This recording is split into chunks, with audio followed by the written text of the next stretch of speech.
الحمد لله الذي هدانا لهذا وما كنا لنهتدي لولا أن هدانا الله لقد جاءت رسل ربنا بالحق الصلاة والسلام على الرسول المسدد المصطفى الأمجد المحمود الأحمد أبي القاسم محمد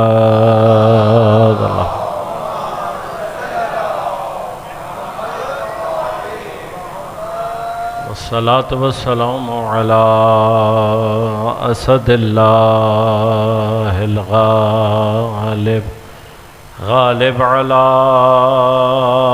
كل غالب علي بن أبي طالب والصلاة والسلام على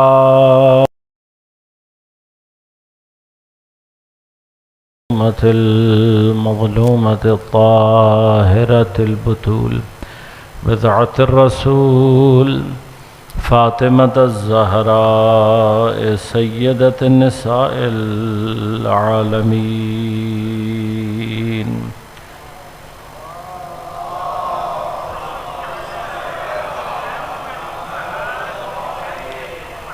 والصلاة والسلام على الحسن المجتبى والحسين المظلوم وأهل بيته الطيبين الطاهرين المعصومين المظلومين المنتجبين المنتخبين لا سيما بقية الله في الأراضين روحي وأرواح العالمين لتراب مقدمه الفدا ولعنة الله على أعدائهم مجمعين أما بعد قال الله تعالى في كتابه الكريم بسم الله الرحمن الرحيم يا أيها الذين آمنوا اتقوا الله وكونوا مع الصادقين صلوات اللهم صل على محمد وعجل فرجه مومنین کرام سامعین محترم عزیزان گرامی قدر میں سب سے پہلے آپ سب کی خدمت میں منجی عالم بقیت اللہ فی الاراضین امام زمان عجل اللہ تعالی فرجہ الشریف کی ولادت باسعادت کی تبریک اور تہنیت پیش کرتا ہوں اور اپنی جانب سے اور آپ سب کی جانب سے اس میلاد سعید کی مبارکباد تمام انبیاء، تمام اولیاء، تمام اوصیاء، تمام معصومین و بالاخص ختم المرسلین حضرت نبی اکرم سید الاولیاء حضرت امیر علیہ السلام جناب سیدہ اور دیگر ائمہ اطہار کی خدمت میں اور خود حضرت امام زمان علیہ السلام کی خدمت میں تبریک اور تہنیت اور مبارکباد پیش کرتا ہوں۔ یہ لطف پروردگار ہے کہ اس کو بھی ہٹا دیں کہ اس نے ہمیں یہ توفیق عنایت فرمائی ہے کہ ہم اس مبارک شب کو ایمان، یقین اور ولایت و محبت اہل بیت کے ساتھ درک کرنے کی توفیق پیدا کر رہے ہیں۔ یقیناً یہ سارے کے سارے مقامات اللہ تبارک و تعالی کے جانب سے توفیق کے بغیر ممکن نہیں ہوتا۔ شب قدر کے بعد جس شب کو زمان کے اعتبار سے، اوقات کے اعتبار سے سب سے زیادہ بافضیلت شب قرار دیا گیا، وہ شب نیمہ شعبان المعظم، اور ساتھ ہی ساتھ شب ولادت امام زمان عجل اللہ تعالی فرجہ شریف۔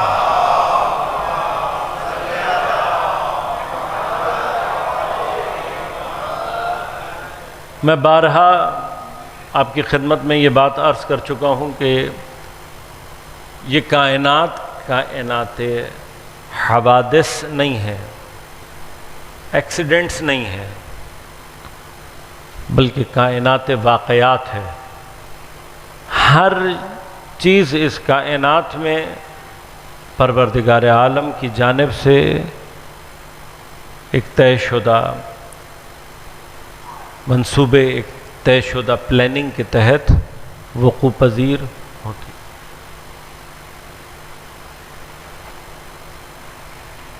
اللہ تبارک و تعالی جو کہ ہمارا خالق ہے اور ہم سے زیادہ جانتا اور پہچانتا ہے، اس نے ہماری طبیعتوں کے حوالے سے ہمارے مزاج کو ملحوظ خاطر رکھتے ہوئے پروردگار عالم نے ہمارے لیے یہ آسانی، ہمارے لیے یہ مقامات اور بعض مکانات اور بعض اوقات میں کم از کم اپنے آپ کو پروردگار عالم سے نزدیک کرنے کے لیے کوشش کریں۔ وہ اس پورے عالم کو اللہ تبارک و تعالیٰ کے محضر کے طور پر درک کر سکے، خود کو ہر وقت اپنے پروردگار کے حضور میں محسوس کر سکے، یہ یقیناً ایک قابل قدر اور یقیناً پروردگار عالم کی جانب سے ایک پسندیدہ مقام ہے۔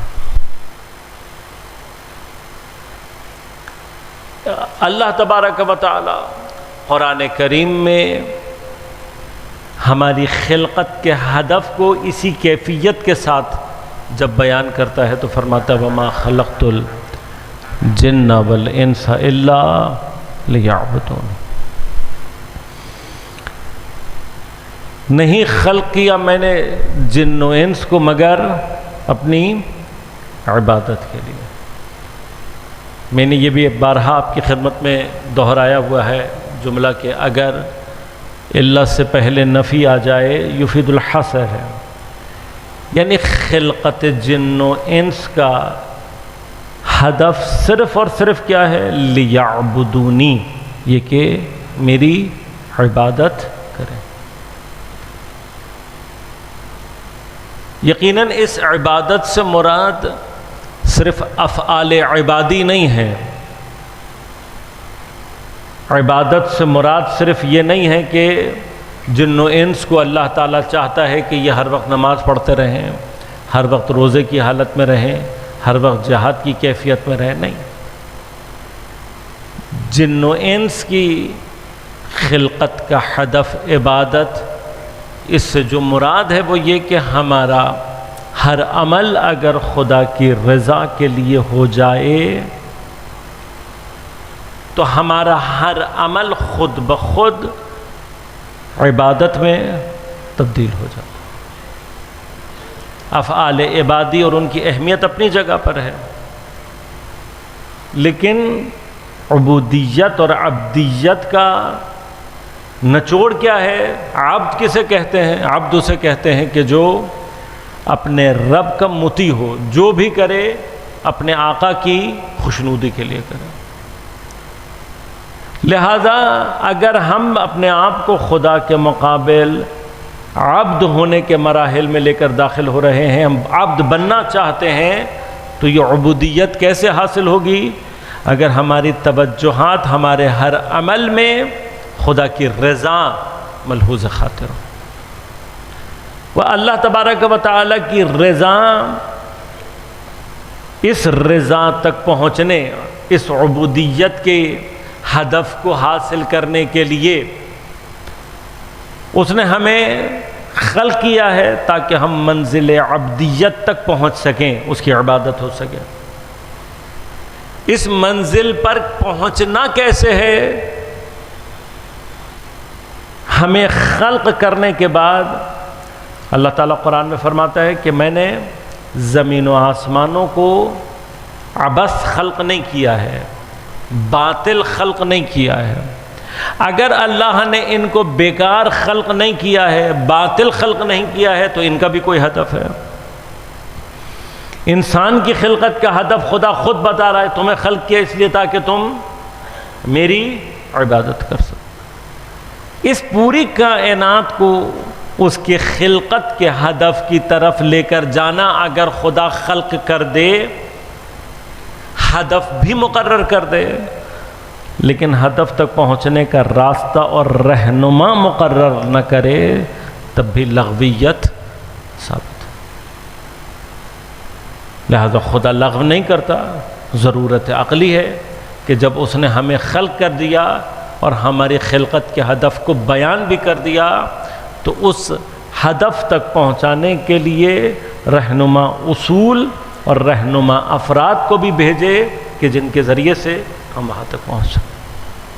لہذا معصوم کی ضرورت خود بخود عقلی طور پر انسان کی سمجھ میں آ جاتی ہے۔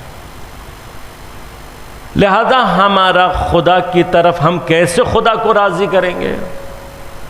خدا ہم سے کیسے راضی ہوگا؟ ایک مرحلے میں، ایک سٹیپ نیچے، جن رہنما افراد کو اللہ تبارک و تعالی نے بھیجا ہے، اگر وہ ہم سے راضی ہیں، اگر ہم ان کو راضی کر پائے ہیں، تو الٹیمیٹلی خدا کو راضی کر پائے۔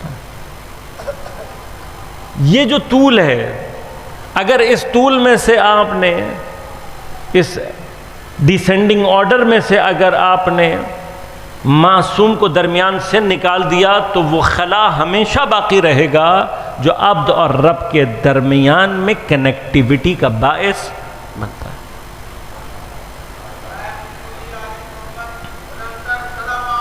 اللہم صلی اللہ علیہ وسلم۔ اچھا فرض ہے۔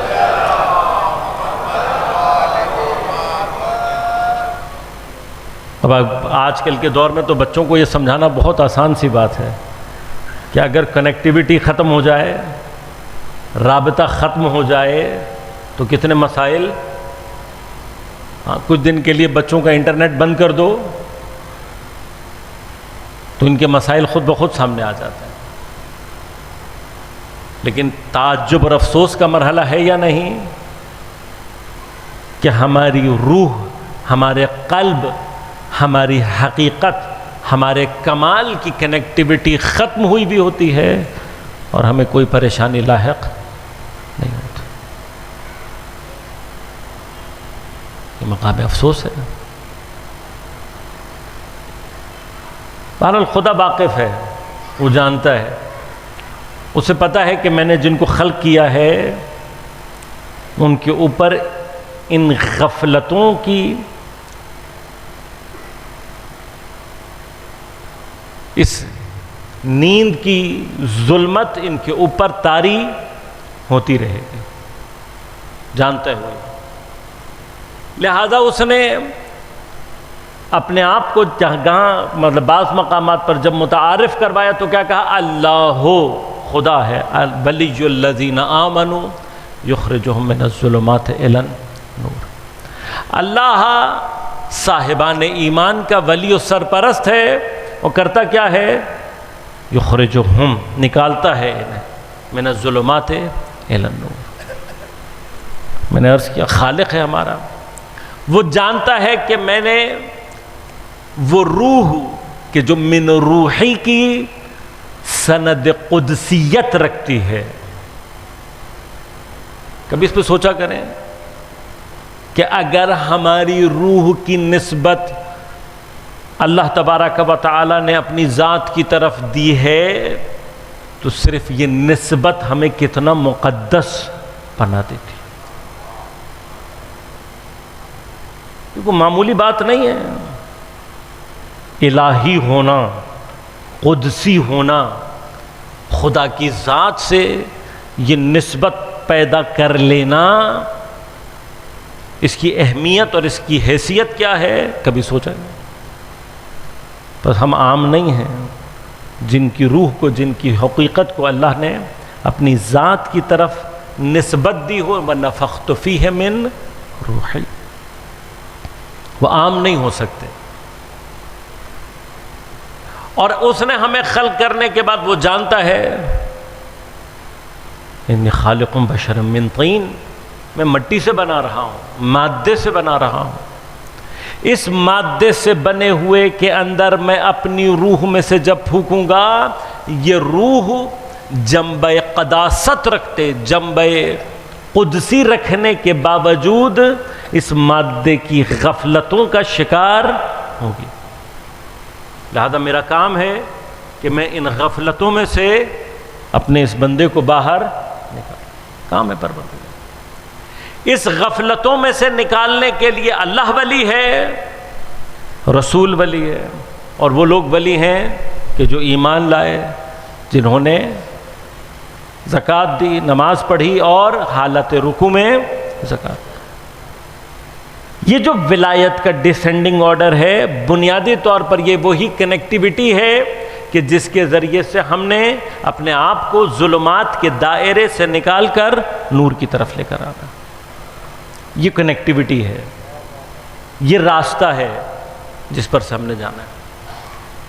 اب یہ غفلت ہمارے اور عام کے لیے طبیعی ہے، لہذا خدا ہم سے اس کی شکایت نہیں کرتا کہ تم غافل کیوں ہو گئے، تم سو کیوں گئے۔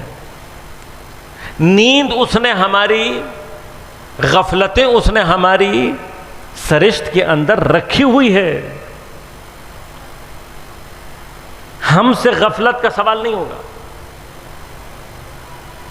اگر آپ میں سے بعض احباب کو یاد ہو، عصمت کی بحث جب میں نے 2 سال پہلے یہاں پر محرم میں کی تھی، تو وہاں میں نے آپ کی خدمت میں عرض کیا تھا معصوم ہونا زیادہ سخت ہے،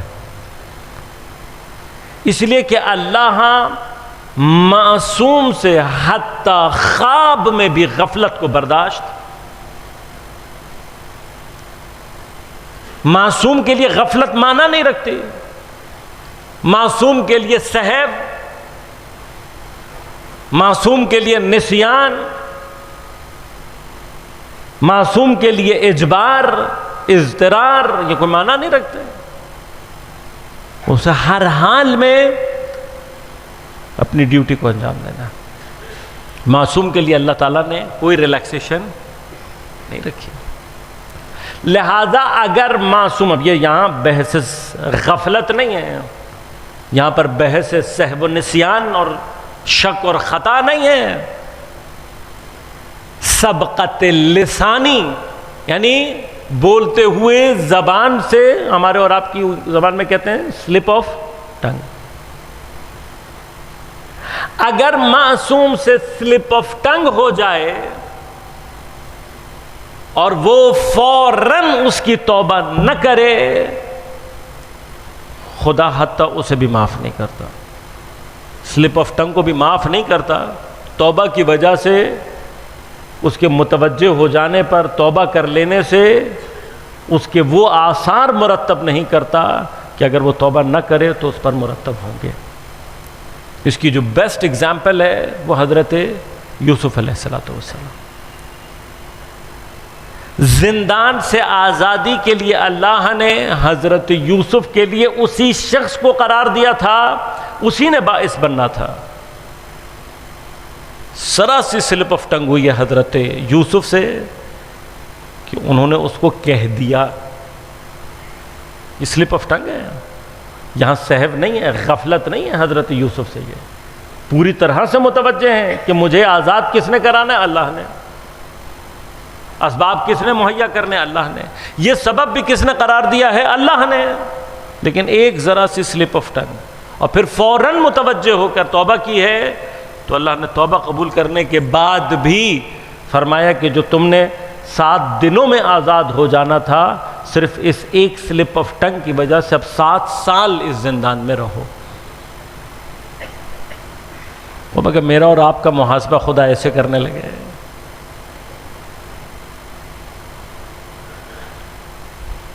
تو میں اور آپ کہاں جائیں گے؟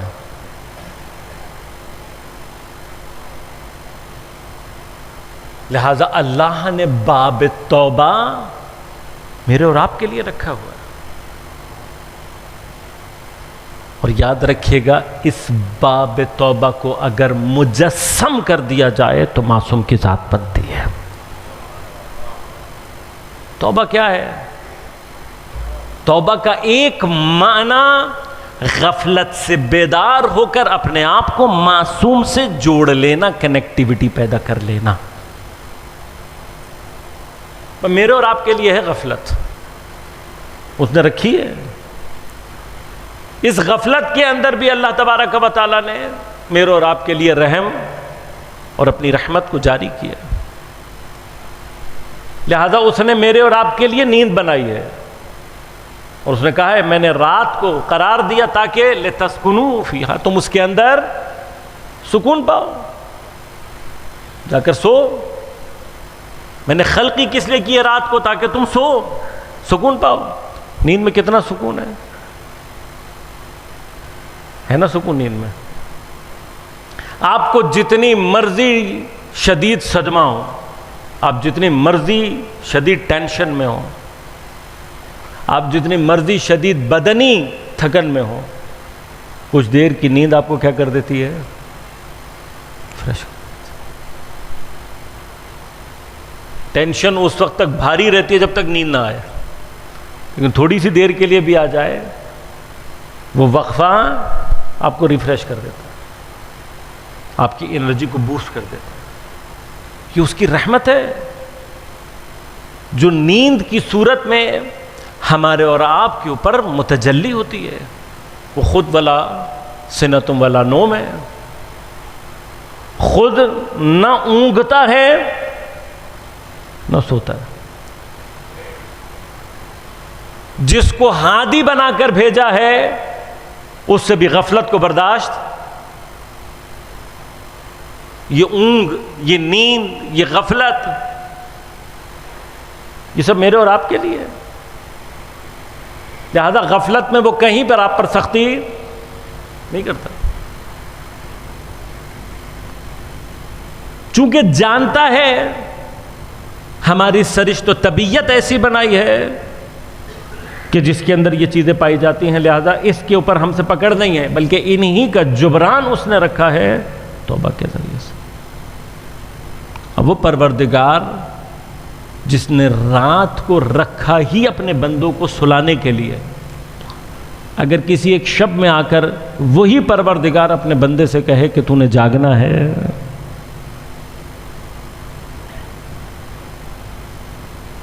تو تھوڑی سی دیر کے لیے سوچنا ہے انسان، کوئی انسان بہت آپ کے اوپر مہربان ہو، اگر کبھی وہ آپ کے اوپر سختی کرے تو اس کی مہربانیوں کا تقاضا یہ ہوتا ہے کہ آپ ایک مرتبہ کم از کم یہ سیکنڈ تھاٹ دیں کہ اگر یہ میرے اوپر کوئی سختی کر رہا ہے تو کوئی وجہ ہوگی۔ اتنا تو ہم عام طور پر عام اپنی زندگی میں کرتے ہیں کہ اگر یہ اتنا مہربان شخص ہے اور اس جگہ پر آ کر میرے اوپر سختی کر رہا ہے تو اس کی مہربانیوں کی وجہ سے میں ایک سیکنڈ تھاٹ پیدا کرتا ہوں یہاں پر کہ یقیناً اس سختی کے پیچھے بھی کوئی نہ کوئی مہربانی۔ تو وہ جس نے نیند دی آپ کو، وہ جو کہ چاہتا ہے کہ آپ سوئیں، جس نے رات آپ کے اور میرے سکون کے لیے بنائی ہے، اگر کسی شب میں وہ مجھے اور آپ سے کہہ رہا ہے کہ جاگو، تو جگا کے کچھ تو کرنا چاہتا ہے۔ اس جگانے سے اس کا کوئی تو مقصد ہوگا۔ ہمیں اور آپ کو جگا کر بدنی طور پر اذیت دے کر یقیناً خدا کو کچھ حاصل نہیں ہوتا، لیکن وہ مجھے اور آپ کو صرف ایک چھوٹی سی بات کی طرف متوجہ کرنا چاہ رہا ہے، یہی اس کا کام ہے۔ اسی طرح سے وہ ہمیں ظلمات سے نکالتا ہے، نور کی طرف لے کر جاتا ہے۔ جب آپ سو جاتے ہیں، کیا آپ کی آنکھیں خدا نہ خواستہ مر جاتی ہیں؟ چلو آنکھوں کے اوپر ایک پردہ آ جاتا ہے، لیکن کیا آپ کے کان سننا بند کر دیتے ہیں؟ کیا آپ کی ناک میں ہوا جانا بند ہو جاتی ہے؟ کیا ہوتا ہے؟ صرف آپ کا ذہن آپ کا دماغ کچھ دیر کے لیے اگر سو جائے تو آپ کے اعضاء کام کرنے کے باوجود بھی رسپانس، کان کھلے ہوتے ہیں، آواز نہیں آ رہی ہوتی، ناک سانس لے رہے ہوتے، خوشبو نہیں آ رہی ہوتی۔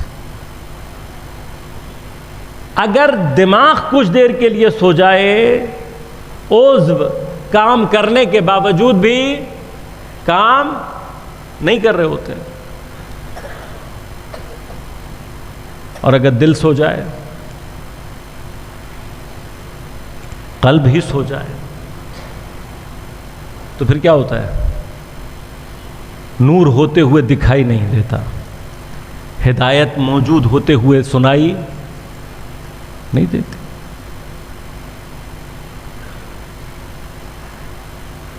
ان تمام شبوں میں ہمیں فزیکل اعتبار سے جگانا پروردگار عالم کی جانب سے کنایا اور اشارہ ہے، اصل میں ہماری بیداری قلبی کی طرف۔ آنکھ کی بیداری اشارہ ہے، جب تم جاگ رہے ہو مادی اعتبار سے تو تمہاری آنکھ دیکھے گی، جب تم فزیکل اعتبار سے جاگ رہے ہو تو تمہیں سنائی، جب تم جاگ رہے ہو تو تمہیں سنگھائی۔ اگر تمہیں نفحات الرحمانیہ، خدا کی رحمت کی ہوائیں محسوس نہیں ہو رہی، اگر تمہیں ہدایت کا نور دکھائی نہیں دے رہا، اگر تمہیں خدا کی رحمت کی خوشبوئیں نہیں آ رہی، تو اس کا معنی کیا ہے؟ تمہارا قلب ابھی سویا ہوا ہے۔ تو جیسے ہی قلب بیدار ہوگا، نور خود بخود دکھائی دینے لگے گا۔ جیسے ہی قلب بیدار ہوگا، ہدایت کی آوازیں خود بخود سنائی، جیسے ہی قلب بیدار ہوگا، رحمت کی خوشبوئیں خود بخود۔ اب خدا کیا چاہتا ہے؟ خدا چاہتا ہے کہ ہمارے اندر یہ بیداری، جب یہ بیداری پیدا ہوگی تو ہم ظلمات سے نکل کر، یہ جو سفر ہے یہ فزیکل تو نہیں ہے، ایسا تو نہیں کہیں اندھیرا ہے اور کہیں لائٹ ہے، اللہ نے ہمیں اس جگہ سے نکال کر اس جگہ پر پہنچانا، فزیکل نہیں ہے۔ یہ سفر معرفت کا سفر ہے، ظلمات معنویات، ظلمات روحانی سے نکل کر ہم نے معنوی روحانیت اور نورانیت کی طرف سفر کرنا ہے۔ یہ سفر ہمارے اندر ہونا ہے۔ اس سفر کی ابتدا کا نام بیداری ہے، پہلا کام بیداری ہے۔ جیسے بدن کی بیداری تمام حواس خمسہ کے لیے ضروری ہے کہ وہ حواس خمسہ جب آپ بیدار ہوتے ہیں تو کام کر رہا ہوتا ہے، اسی طرح سے جب تک قلب بیدار نہیں ہوتا اس وقت تک انسان کے اندر معرفت اور رحمت اور نورانیت کو درک کرنے کی صلاحیت پیدا ہی نہیں ہوتی۔ اب اگر اللہ نے اس کی ولایت کا مقصد یہ ہے کہ وہ ہمیں اس ظلمات سے نکالے اور نور کی طرف لے کر جائے، اسی سفر کا دوسرا نام کیا ہے؟ منزل عبودیت کو درک کرنا۔ ہم جتنا اس نورانیت کو درک کرتے چلے جائیں گے اتنا خود بخود عبدیت کی منزل کو درک کرتے چلے جائیں گے۔ اس مقصد کے حصول کے لیے اس نے کس کو بھیجا ہے؟ معصوم کو۔ اور معصوم کیا ہے؟ معصوم کا کام ہے، معصوم کا کام ہے، اس کی ڈیوٹی یہ ہے کہ وہ اس کام کو انجام دے، مجھے اور آپ کو ظلمات سے نکال کر نور کی طرف۔ اب یہ کام بھی معصوم اس وقت کر پائے گا جب میں اور آپ بیدار ہونا چاہیں گے۔ معصوم اپنے وجود سے بیداری کے لیے ہمارے اور آپ کے لیے اپنا سب کچھ قربان کر چکے ہیں۔ سب کچھ قربان کر چکے یا نہیں کر چکے؟ ہر چیز قربان کی، کس کے لیے؟ میرے اور آپ کی بیداری کے لیے۔ لہذا غور کیجیے گا، یہ شب امام کی ولادت سے پہلے رحمت پیغمبر اکرم صلی اللہ علیہ وآلہ وسلم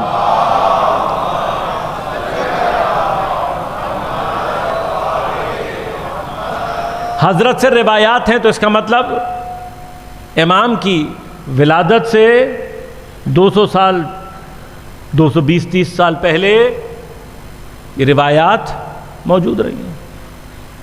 اور پھر خدا نے، اب میرے اور آپ کے اوپر یہ احسان ہے کہ وہ ان شبوں کو، ان اوقات کو دوبارہ ہمارے اور آپ کی تحصیل کے لیے، آسانی کے لیے، ہمیں اور آپ کو ایک مزید بہانہ فراہم کرنے کے لیے کیا کر رہا ہے؟ انہی اوقات کو اتصال دے رہا ہے پروردگار دوبارہ معصومین علیہ الصلوۃ والسلام سے۔ لہذا شب قدر پہلے سے موجود ہے یا نہیں؟ شب قدر پہلے سے، پیغمبر کے دور سے جب سورہ قدر نازل ہوئی ہے، جب ماہ مبارک رمضان کے روزے اور عبادات کا تذکرہ ہوا ہے، شب قدر کا تذکرہ تب سے موجود ہے۔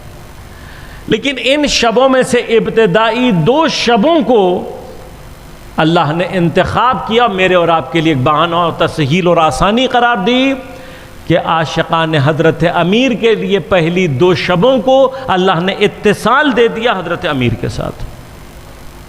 لہذا ایک شب ضربت اور ایک شب شہادت حضرت امیر، یہ ایک واسطہ ہے یا نہیں؟ ایک کنیکٹیوٹی میرے اور آپ کے لیے قرب الہی کے منازل کو طے کرنے کے لیے ایک اضافی بہانہ، ایک اضافی پروردگار عالم کی جانب سے سامان مہیا۔ اسی طرح سے ہم اور آپ سب کے لیے یہ باعث افتخار ہونی چاہیے کہ شب براءت اپنی تمام تر فضیلتوں کے ساتھ میرے اور آپ کے لیے ایک تسہیل یہ بھی رکھتی ہے کہ میرے زمانے کے امام کی ولادت باسعادت اسی شب میں وقوع پذیر ہوتی ہے۔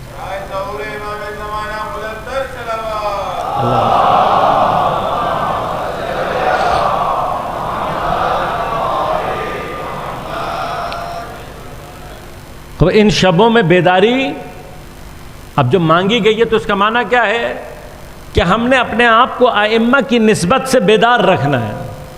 یہ بیداری ہمارے اور آپ کے اندر پیدا ہونی چاہیے۔ لہذا اب جب اللہ تبارک و تعالیٰ نے شب قدر حزن کے ساتھ جوڑی ہوئی ہے، شب براءت کو اللہ نے فرحت کے ساتھ جوڑا ہوا، اور ائمہ اہل بیت اطہار کیا فرما کر گئے؟ شیعتنا، ہمارے شیعہ کی تعریف خود بزبان معصوم کیا ہے کہ ہمارے شیعہ کون ہیں؟ یفرحون لفرحنا، ہماری خوشی کے لیے خوش ہوتے ہیں، یحزنون لحزننا، ہمارے حزن کے لیے محزون ہوتے ہیں۔ جو قابل توجہ نکتہ ہے اس روایت میں وہ یہ ہے کہ ائمہ نے فی کا لفظ استعمال نہیں کیا، یہ نہیں کہا یفرحون فی فرحنا، خوش ہوتے ہیں ہماری خوشی میں۔ عام طور پہ یہ ہوتا ہے نا، ہم ان کی خوشی میں خوش ہیں، نہیں، میں نہیں چاہیے اہل بیت کو۔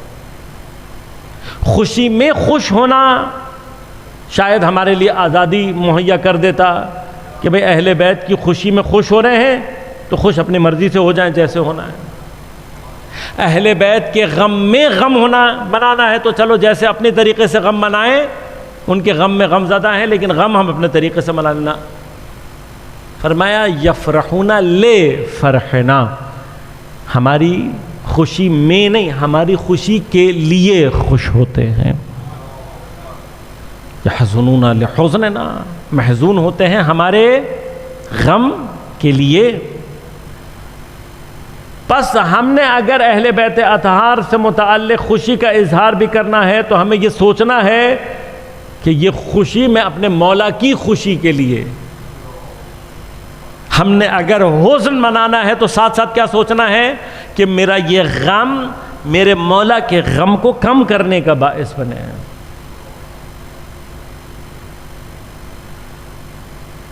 اور ہم کیا کر رہے ہیں؟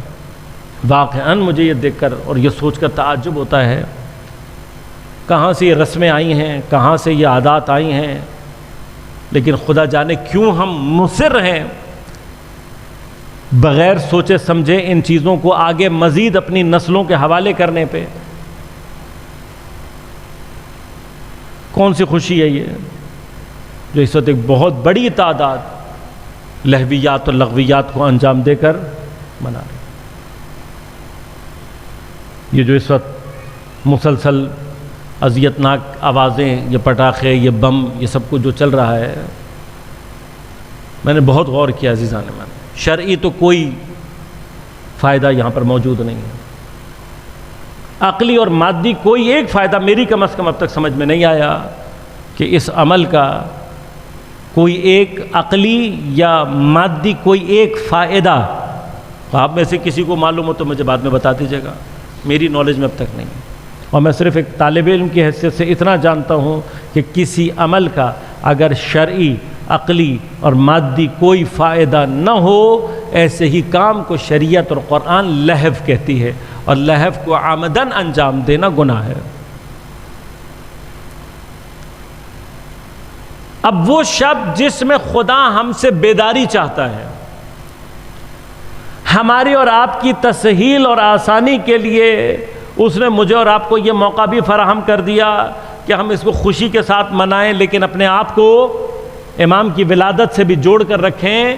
یہ کنیکٹیوٹی، یہ کنیکٹر بھی اللہ نے ہمیں دے دیا، اور ہم اس شب میں کیا کر رہے ہیں؟ امام کی ہی ولادت کی خوشی کے نام پر اس شب کی تمام جتنی اللہ نے برکات رکھی ہوئی ہیں ان کو لہویات اور لغویات کے ذریعے سے سب کے سب کو کیا کر رہے ہیں؟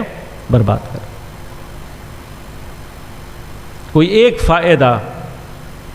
فائدہ عقلی، مادی، کوئی ایک فائدہ ان چیزوں میں اگر ہو تو مجھے بتا دیجیے۔ لیکن اگر نہیں ہے تو ہم اپنی قوم کو، اپنی آنے والی نسلوں کو، اپنے بچوں کو کس راستے پہ لگا چکے ہیں؟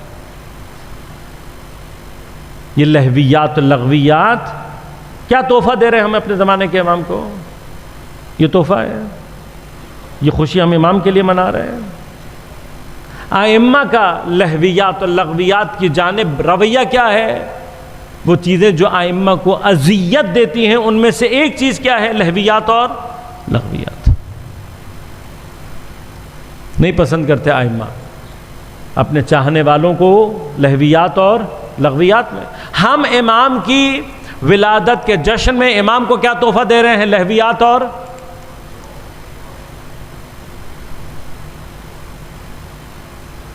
امام کے آخری نائب علی بن محمد سمری،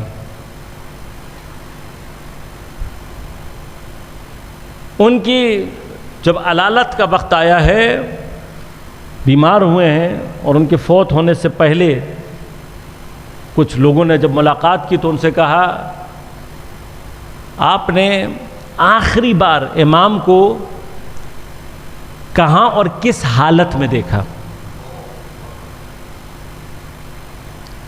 فرماتے میں نے آخری مرتبہ حضرت کو خانہ کعبہ کے پردوں کو پکڑ کر زار زار روتے ہوئے اپنے فرج کی دعا، تعجیل کی دعا کرتے ہوئے دیکھا۔ ابھی غیبت کبریٰ شروع نہیں ہوئی، ابھی شروع نہیں ہوئی، اور کعبہ کے پردوں کو تھام کر زمانے کا امام، ابھی شروع نہیں ہوئی ہے تو پردوں کو تھام کر زار زار گریہ کر کے اللہ سے اپنے فرج کی تعجیل کی دعا۔ 1200 سال میں کیا ہوا ہوگا؟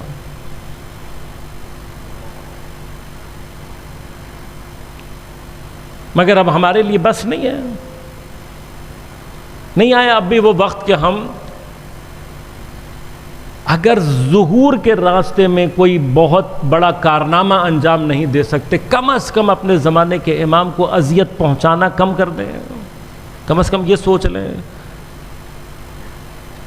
کہ جس کا دل اتنے داغوں سے بھرا ہوا ہے، ابھی سوچا کریں اس بات میں، جس کے قلب کے اندر کربلا کا انتقام موجود ہو، جس کے پہلو میں در و دیوار کے درمیان آ کر ٹوٹنے والے پہلو کا زخم موجود ہو، جس کے گلے میں اس پھندے کی کیفیت موجود ہو کہ جس کو ولایت کے گلے میں ڈال کر کھینچا گیا ہے، جس کی نظروں سے کوفہ اور شام روزانہ گزارے جاتے ہوں، کم از کم ہم کوئی بڑا کام نہیں کر سکتے، کوئی بڑی خدمت نہیں کر سکتے، کم از کم یہ تو کر سکتے ہیں۔ بہترین تحفہ کیا ہو سکتا ہے؟ بہترین تحفہ یہ ہو سکتا ہے کہ ہم اس شب سے جس کو اللہ نے اپنی مغفرت کے لیے، اس شب میں وعدہ ہے پروردگار کا، وعدہ کیا پروردگار نے کہ میرا بندہ اگر بارش کے قطروں کے برابر بھی گناہ لے کر آئے اور مجھ سے توبہ نہ کرے، آج کی شب میں معاف کر دوں۔ مجھے نہیں معلوم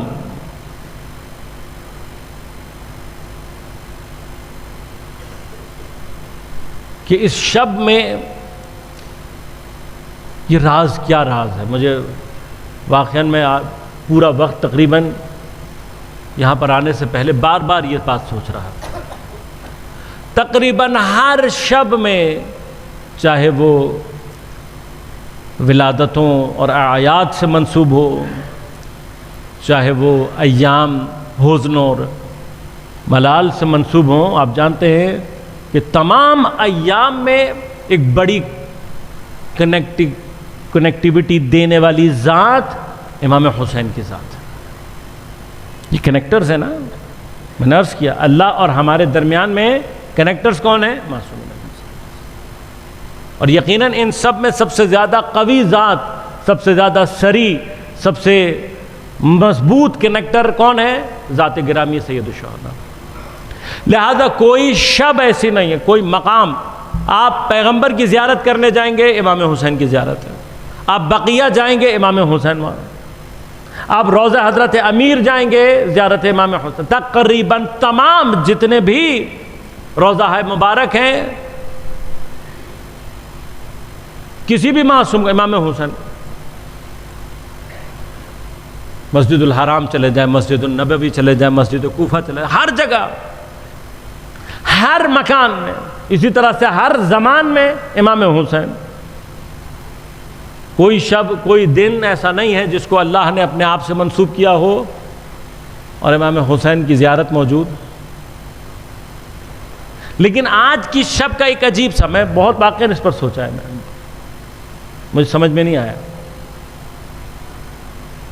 آج کی شب میں زیارت اپنی جگہ ہے، خدا ہم سب کو توفیق دے، لیکن کوشش کریں کہ قلب کی بیداری، جس طرح سے کوشش کریں بیدار کرنے کی۔ کبھی کبھار ایسا ہوتا ہے نا کہ جب نیند کا غلبہ بہت شدید ہو تو آپ اپنے آپ کو جگانے کے لیے کچھ نہ کچھ کرتے ہیں نا، خاص طور پہ اگر آپ کے پیش نظر کوئی بہت اہم کام ہو اور آپ اس کے لیے جاگنا چاہتے ہوں، مثلا کوئی بہت امپورٹنٹ فلائٹ ہو آپ کی اور آپ کو اس بات کا خوف ہو کہ کہیں میں سوتا رہ گیا تو فلائٹ مس ہو جائے گی، یا کوئی بھی ایسا کام، تو پھر آپ اپنے آپ سے لڑتے ہیں، جنگ کرتے ہیں، اپنے آپ کو جگا کر رکھتے ہیں۔ اگر آج کی شب قلب جاگا نہیں ہے، بیدار نہیں ہوا، تو فلائٹ مس ہو جائے گی۔ اس کو جگانا ہے۔ یہ جو آپ اور میں نے یہاں پر حضور پیدا کر لیا، یہاں تک توفیق ہے۔ اب یہاں تک پہنچنے کے بعد اس کا مطلب کوئی تو بیداری ہے جو ہمیں یہاں لے کر آئی ہے، کوئی تو توفیق ہے جو یہاں لے کر آئی ہے۔ اب جب یہاں پہنچ گئے ہیں تو ایسا نہ ہو کہ ہم پھر دوبارہ، میرے کوئی ایک عزیز تھے جاننے والے، ایران آئے ہوئے تھے زیارات کے لیے، ان کو چھوڑ کر آئے ایئرپورٹ پہ، صبح کے سو گئے، کچھ دیر کے بعد فون آیا، انون نمبر تھا، میں نے اٹھایا تو انہی صاحب کی آواز آئی۔ میں کہ کیا ہو گیا، فلائٹ کینسل ہو گئی کیا؟ کہنے نہیں کاظم بھائی فلائٹ مس ہو گئی۔ ایئرپورٹ پہ ہوتے ہوئے مس ہو گئی؟ آپ کو تو ہم خود چھوڑ کر آئے ایئرپورٹ پہ، آپ کی فلائٹ کیسے مس ہو سکتی ہے؟ کہنے لگا وہ ہم ناشتہ کر رہے تھے تو ہمیں اناؤنسمنٹ سنائی نہیں دیا اور ٹائم کا بھی نہیں پتہ لگا۔ میں نے کہا بھیا یہ کون سا ناشتہ تھا؟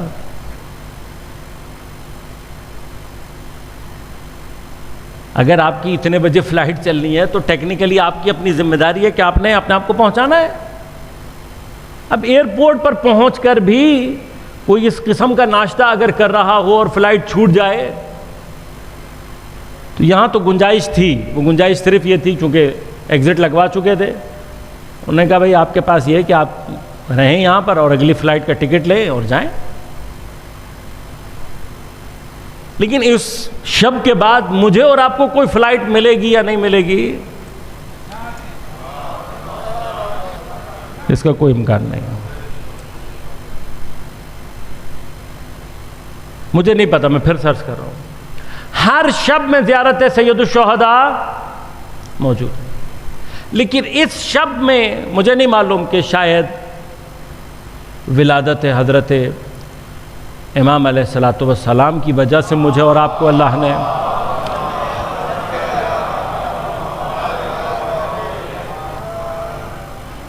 مزید کوئی چھوٹ دی ہے، کوئی خاص ریلیکسیشن رکھی ہے میرے اور آپ کے ساتھ، مجھے نہیں پتا، لیکن فرمایا کہ اگر زیارت طولانی نہیں پڑھ سکتے، اچھا پھر تشویق کتنی ہے، ہر شب میں ہر مکان میں زیارت ہے، لیکن آج کے لیے فرمایا کہ آج جس نے زیارت پڑھ لی وہاں پہنچ کر، حرم میں پہنچ کر، نہ پہنچا وہ اپنے گھر میں کوئی بھی پڑھ لے، 1,00,000 انبیاء سے مصافحہ، یہ معنی سمجھتے ہیں آپ؟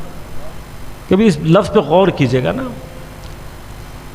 تمام انبیاء سے مصافحے کا معنی سمجھتے ہیں آپ؟ نبیوں سے ہاتھ ملانا، یا نبیوں سے ہاتھ ملانا یہ تو فزیکل بھی نصیب ہو جائے تو ہم پتہ نہیں کہاں ہوں گے۔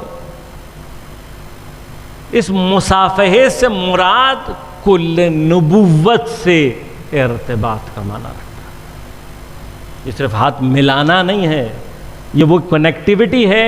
اس کنیکٹیوٹی کی شدت کیا ہے، اس کو شاید اس سے زیادہ بہترین الفاظ سے کے بغیر کسی اور ذریعے سے نہیں بیان کیا جا سکتا۔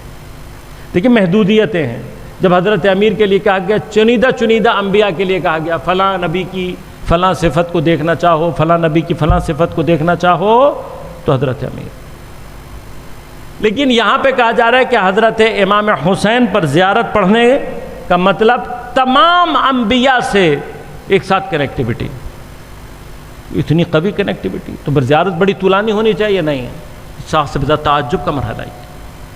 اتنی شدید کنیکٹیوٹی دینے والی یہ زیارت امام حسین، فرمایا نہیں پڑھ سکتے ہو طولانی، صحن میں جاؤ، دائیں بائیں دیکھو، اپنے رخ کو کربلا کی طرف کر کے ایک جملہ، السلام علیک یا ابا عبداللہ، السلام علیک ورحمۃ اللہ وبرکاتہ۔ مجھے نہیں سمجھ میں آ رہا، واقعاً سمجھ میں نہیں آ رہا، لیکن دل یہ کہہ رہا ہے کہ اس شب میں اگر سید الشہداء کا دامن تھام کر ان کے بیٹے سے اور تمام انبیاء سے ربط پیدا کرنے کے لیے، اس بیداری، اس نورانیت تک پہنچنے کے لیے ذرا سا دامن حضرت ابا عبداللہ تھام کر اپنے آپ کو، اپنے قلب کو اپنے زمانے کے امام کی طرف متوجہ کریں گے، ہم یقیناً وہ رابطہ پیدا کر سکتے ہیں اس شب میں جو خدا ہم سے چاہتا ہے۔ اب اس کی یہ آخری جملہ کہوں گا، وقت میرے پاس سب ختم ہو گیا۔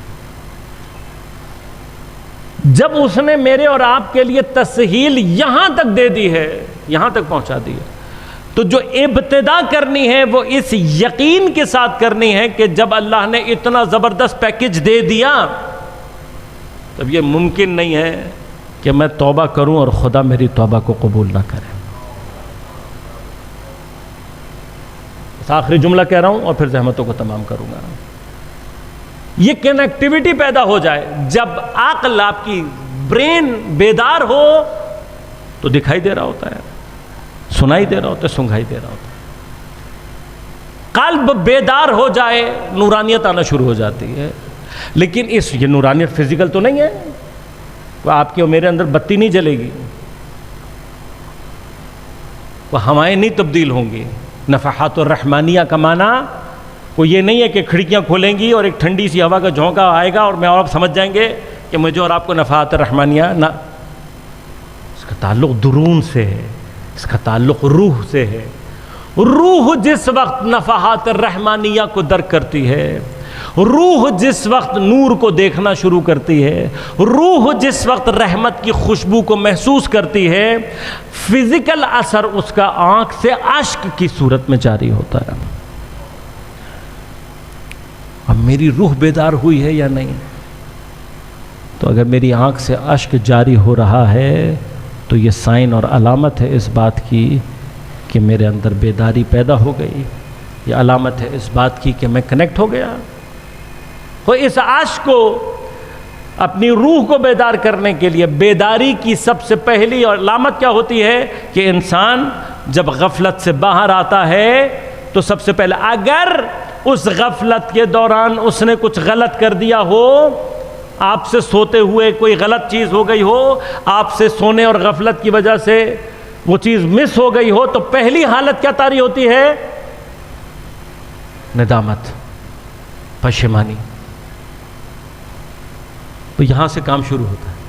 یہ ندامت اگر آج ذرا سی کوئی بیداری پیدا ہو گئی ہے، ذرا سا ہم متوجہ ہوں، مولا میں کہاں کھڑا تھا مجھے نہیں معلوم، لیکن آج کی شب میں مجھے کچھ توفیق مہیا ہوئی ہے کہ میں توجہ کروں، مولا مجھ سے ہو گئی ہیں غلطیاں، مجھ سے ہو گئی ہیں غلطیاں، جس حالت میں بھی تھی تو جانتا ہے میں غفلت میں تھا، آج بیدار ہوا ہوں۔ اگر یہ پشیمانی، اگر یہ ندامت طاری ہو جائے، یہی نورانیت کی پہلی منزل ہے، اور اسی نورانیت کا ظہور انسان کی آنکھوں سے عشق کی صورت میں ظاہر ہوتا ہے۔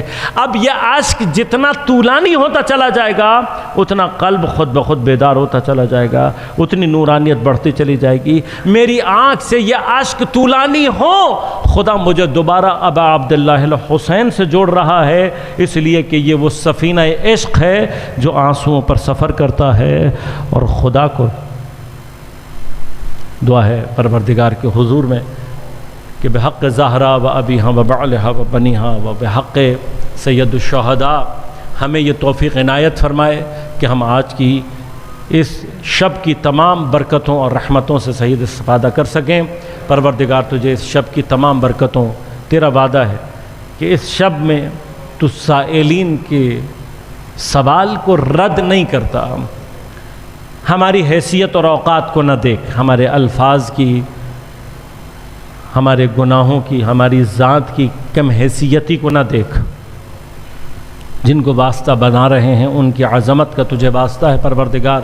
بحق زہرا و ابیہا و بعلہا و بنیہا، وہ ایک سوال جو اب ہم تجھ سے چاہتے ہیں کہ تو رد نہ کرے، بار الہا امام کے ظہور میں تعجیل فرما، ہم سب کو امام کے اعوان و انصار میں شمار ہونے کی توفیق عنایت فرما، حضرت کے ظہور کے ذریعے سے بار الہا ظلم و استبداد اور استکبار کے تمام نظام کو دنیا سے نیست و نابود فرما، جہاں جہاں علماء مراجع اعظام ہیں، علماء حق ہیں، بار الہا ان سب کو اپنے حفظ و امان میں رکھ، جہاں جہاں مومنین باطل سے برسر پیکار ہیں، بالخصوص غزہ اور فلسطین کے مسلمانوں کو بار الہا نصرت و کامیابی عنایت فرما، امریکہ، اسرائیل اور جتنے ظالمین جہان ہیں بار الہا ان سب کو نیست و نابود فرما، منافقین کو نیست و نابود فرما، دین دشمن، اسلام دشمن قوتوں کو، پاکستان دشمن قوتوں کو نیست و نابود فرما، تمام مومنین کو اپنے حفظ و امان میں رکھ، ان کی پریشانیوں کو دور فرما، مشکلات کو آسان فرما،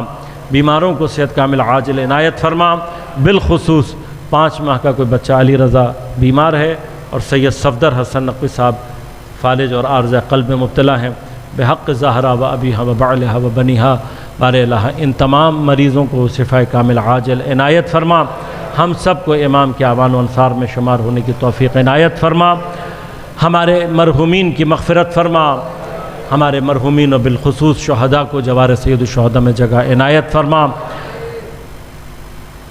یہاں پر ایک انتظام کیا گیا ہے صدقہ امام زمان عجل اللہ تعالیٰ فرجہ شریف کے حوالے سے، یہ خود امام سے رابطے کا ایک ذریعہ ہے، اس کو اپنی زندگیوں میں عام طور پر بھی جاری رکھا کریں۔ اللہ ہماری قیمتوں کو نہیں دیکھتا، نوٹ کا سائز نہیں دیکھتا، یہ نہیں دیکھتا کہ ہم نکال کے آ رہے ہیں، نہ یہ نوٹ اللہ تک پہنچتے، نہ یہ سامان، نہ یہ گوشت اور پوست اللہ تک پہنچتا، یہ نہیں پہنچتا، ہمارا خلوص ہوتا ہے۔ لہذا یہ گنجائش اس نے دی ہوئی ہے، جب بھی صدقہ نکالیں تو نیت میں کئی لوگوں کو شامل کریں، لیکن سر فہرست امام زمان عجل اللہ تعالیٰ فرجہ شریف کو، اور خصوصاً آج کی شب جو ہدیہ ہم امام کو دے سکتے ہیں ان میں سے ایک ہدیہ یہ بھی ہے کہ ہم کوشش کریں کہ جو امام ہمیں عبودیت کی منزل پر پہنچانے آیا ہے عابد کی بیس بنیاد اپنے آقا کی نافرمانی نہ کرنا ہے. اگر عابد کام کا نہ بھی ہو مسئلہ نہیں ہوتا، نافرمان نہیں ہونا چاہیے. اگر ہم امام کو کوئی بہترین تحفہ آج کی شب میں حضرت کی ولادت کے عنوان سے دے سکتے ہیں، اپنے اندر عبودیت کی کوئی ایک کیفیت پیدا کرنے کے اعتبار سے ہے. یہ عبودیت کی کوئی ایک کیفیت ہم کیسے پیدا کر سکتے ہیں کہ امام کے ساتھ وعدہ کریں کہ مولا آج کی شب میں کوئی ایک نافرمانی، کوئی ایک گناہ آپ کی خاطر ترک کرنے کی کوشش کروں گا، اور وعدہ کریں. اور پھر یہ ذہن میں رکھیں کہ یہ ضروری نہیں ہے کہ آج آپ وعدہ کر کے اٹھیں گے تو چھوٹ جائے گا، لیکن اگر کوشش جاری رکھیں گے تو انشاءاللہ آج نہیں، کل نہیں، 1 نہیں، 2 مہینے، 3 مہینے، جب بھی موقع میسر ہوا انشاءاللہ وہ گناہ آپ کے اندر سے ضرور ختم ہوگا. اور جس دن وہ گناہ ختم ہو گیا سمجھ لیں کہ آپ کا گفٹ امام تک پہنچ گیا. اسی طرح سے امام کے نام کا صدقہ یہ آپ کی رزق میں برکت کے علاوہ ایک نوع کا رابطہ بھی ہے، اس کو بھی ذہن میں رکھیے گا. اپنے تمام مرحومین کے لیے، شہدائے ملت اسلامیہ کے لیے ایک مرتبہ سورہ فاتحہ پڑھ کر اصال فرما دیجیے. ربنا تقبل منا انک انت السمیع العلیم برحمتک یا ارحم الراحمین.